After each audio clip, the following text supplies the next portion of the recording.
Hi, this is Dr. Barry Hummel, who, along with my wife, Dr. Darby Sider, will be this year's on site medical directors for the KEYS 100. We have put together a dedicated team of volunteers that includes doctors, nurses, and EMTs to create a safe running environment for all of the participants. We have two goals. First and most importantly, we want to prioritize runner safety. Second, we want to provide support to make sure that we can maximize the number of runners who can complete this challenging race. This year will be a little different as each runner is required to have a crew. That means that all of you will have supplies available to you in your personal vehicles. As the race has historically been held under hot and humid conditions, please carry plenty of ice, fluids, and sun protection. You should also consider bringing topical skin treatments to prevent and treat chafing, blisters, and other skin problems.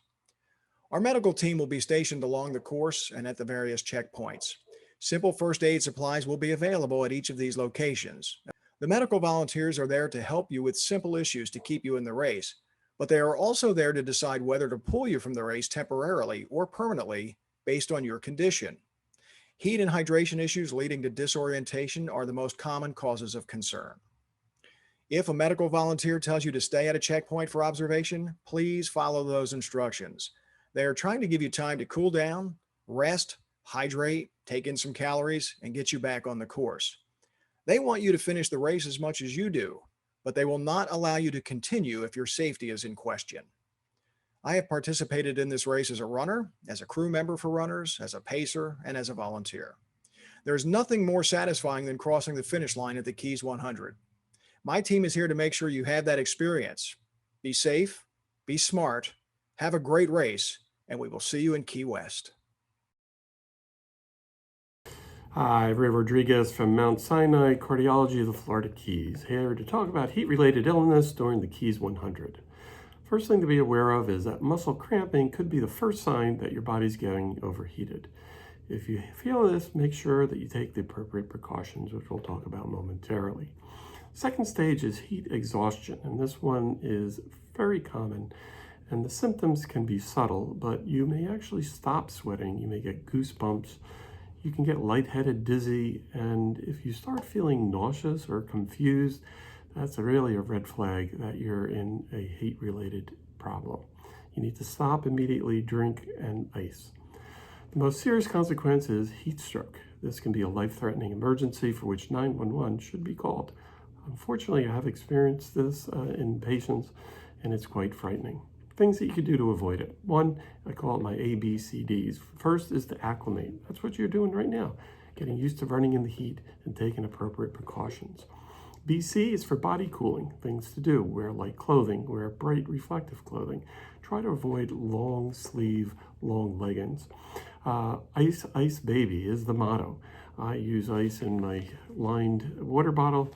Also, I have a plastic bag that I put ice under my hat, keep me protected. And lastly, many times I'll put ice in a bandana to put around my neck to help cool me off. And the D part is to drink. Typically, you're going to need to drink more than you think. Cool flavored electrolyte beverages will go down more smoothly. 8 to 12 ounces every 20 minutes is recommended. Remember, for 7 Mile Bridge, 1 water bottle isn't enough. Take precautions, tell a friend, and have a great time. My name is Mike Melton, and I'm your timing guy for the KEYS 100 ultramarathon races. Congratulations on signing up for one of the greatest races on the East Coast, in fact, in the United States. You're going to have a great time. Let me explain to you how timing works. You're going to have a race bib, and it's going to look something like this. And on the back of your race bib is a timing chip underneath a piece of foam. So the race bib has to be worn in such a way that we can see it on you at all times. So you want to wear your race bib on the front part of your body, not on the back, not on your hydration pack, not underneath any clothing, not underneath your hydration vest. Don't put it on your hat. Don't leave it in your van. Don't leave it in your car. Don't leave it in your hotel room. It needs to be on your body somewhere, visible at all times. The timing mats need to see it as you approach the timing mats. That's why it needs to be on the front part of your body. Ideally, you want it somewhere between your breastbone and your knees. So wear your bib at all times. You'll cross timing mats at several checkpoints along the way as you proceed down the overseas highway. Timing mats are going to be about 7 or 8 feet wide. They're black, and they look like a black rubber speed bump on the road. They'll have a cone at least at one side, possibly on both sides of it, run across the timing mat every time you see it. When you get towards a timing mat, you will actually see a sign that says timing mat ahead. So watch for these signs. They're usually going to be 15 or 20 yards ahead of the timing mat itself. Cross over every timing mat you see. The timing mat may or may not make sound when you cross over it. It may beep or it may not. You relay people are going to wear a bib that looks like this on a race belt. And it has a timing chip on the back of it as well. You'll also get a personal bib that does not have a timing chip on it for you personally, because you need to be identified individually. So if it's team 890, you'll have 890-1, -2, -3, -4 for all the runners on your team.